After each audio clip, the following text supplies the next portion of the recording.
Press वार्ता के लिए आप सभी सम्मानित साथी सादर आमंत्रित हैं। इस प्रेस वार्ता का विषय यह है कि जिस तरह से एक पूर्व विधायक द्वारा हम पर क्या बल्कि राकेश परिवार पर अनर्गल आरोप लगाए जा रहे हैं कि दलित समाज की बेटी के साथ इस तरह का व्यवहार किया गया। उस दलित समाज की बेटी को ब्लॉक प्रमुख के पद से हटवाने में राकेश परिवार ने छुरा भोंका है दलित समाज की बेटी के पीठ में। तो मैं ये कहना चाहती हूँ इस संबंध में, जैसा कि आप सभी मीडिया के साथी सभी मौजूद थे जब 21 अप्रैल 2023 में ब्लॉक भगवानपुर के सभागार में बीडीसी की बैठक का आयोजन किया जा रहा था और उस समय ब्लॉक प्रमुख करुणा करवाल के ताऊ देशराज कर्णवाल द्वारा सभा का संचालन किया गया,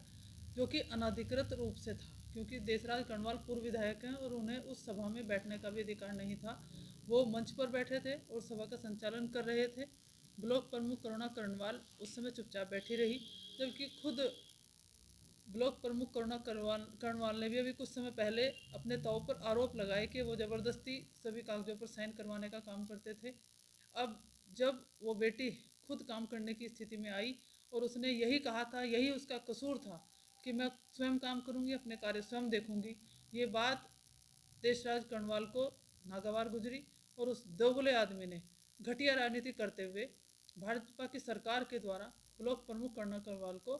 निलंबित करवाने का कार्य किया है। जब मेरी शिकायत जो थी, मेरी शिकायत करुणा कर्णवाल की नहीं थी, मेरी शिकायत थी देशराज कर्णवाल के प्रति,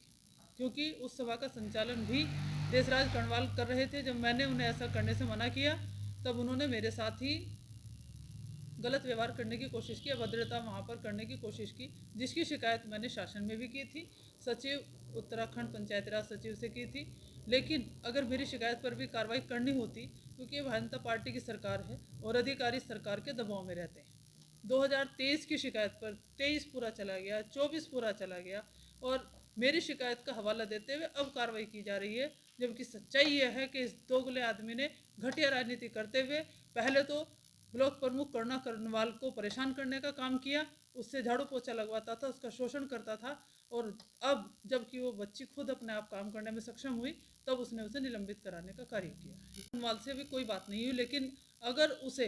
एक दलित की बेटी के रूप में या एक हमारी मातृशक्ति, हमारी बेटी आगे बढ़ रही थी, उसे कहीं हमारी मदद की ज़रूरत है तो मैं उसकी मदद करने के लिए तैयार हूँ और हमारे बीडीसी सदस्य जितने भी, चाहे एससी समाज के हों दूसरे भी, उसके साथ हैं। देखिए, खिसियानी बिल्ली खंबा नोचे, ये जो करा है ये सब देशराज कर्णवाल की ओछी मानसिकता का परिचय है। मैंने पहले भी कहा था कि देशराज कर्णवाल मानसिक बीमार हैं और उन्हें पहले अपना इलाज कराना चाहिए, क्योंकि इस तरह का व्यक्ति ही, मानसिक बीमार व्यक्ति इस तरह की उलूल जुलूल हरकतें करता है। और ऐसा ही करुणा कर्णवाल के केस में हुआ, ना तो वो अपनी भतीजी के साथ इंसाफ कर पाए और अब जब चुनाव में उन्हें करारी हार का सामना भारतीय जनता पार्टी को यहाँ करना पड़ा, तो उसके एवज में देशराज कर्णवाल व भारतीय जनता पार्टी की सरकार के द्वारा बेटी बचाओ बेटी पढ़ाओ का नारा देने वाली इस सरकार कहती कुछ है, करती कुछ है, और उसी के परिप्रेक्ष्य में आज एक दलित की बेटी करुणा कर्णवाल को भारतीय जनता पार्टी की सरकार ने निलंबित करने का कार्य किया है। इस संबंध में ये कहना चाहती हूँ कि मेरी शिकायत बहुत पहले थी, 21 अप्रैल 2023 की थी, लेकिन उस मेरी शिकायत पर कोई कार्रवाई सरकार के द्वारा नहीं की गई। पूरा 23 चला गया, 24 चला गया और 25 में मेरी शिकायत का हवाला देते हुए, जबकि घटिया राजनीति करने वाले देशराज कर्णवाल, जिसकी ज़मीन झबरड़ा से भी खिसक चुकी है और अब नगर पंचायत चुनाव में भी इसने बढ़ चढ़ करके इस चुनाव में भागीदारी की, और खानपुर का अपना घर बताने वाले देशराज कर्णवाल को खानपुर की सम्मानित जनता ने दिखा दिया और बता दिया कि रिजेक्टेड और डिफेक्टेड व्यक्ति को हम स्वीकार नहीं करते हैं। खानपुर से उसे खदेड़ने का काम किया है। अगर उसमें जरा भी शर्म और गैरत होगी वो खानपुर से अपना मकान बेच देगा, क्योंकि खानपुर वालों ने भी उसे नकार दिया है। तो इस संबंध में मैं यही कहना चाहती हूँ, अगर बात गरीब की बेटी है, दलित की बेटी की है, तो हम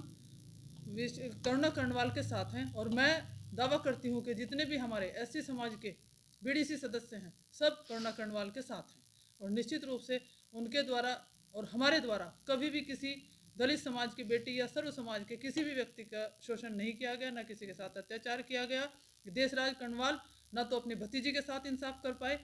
नहीं तो वो बच्ची अपने ताऊ पर क्यों इस तरह का आरोप लगाती है। और मुझे मीडिया के द्वारा, समाचार पत्रों के द्वारा संज्ञान में आया है कि आज भी जहां करुणा कर्णवाल रहती है उस घर की स्थिति का अंदाजा आप लगाइए, एक साधारण व्यक्ति का मकान भी इस तरह का नहीं होता। और उसने खुद भावुक होते हुए बताया है कि देशराज कर्णवाल उनके साथ किस तरह का व्यवहार करते थे।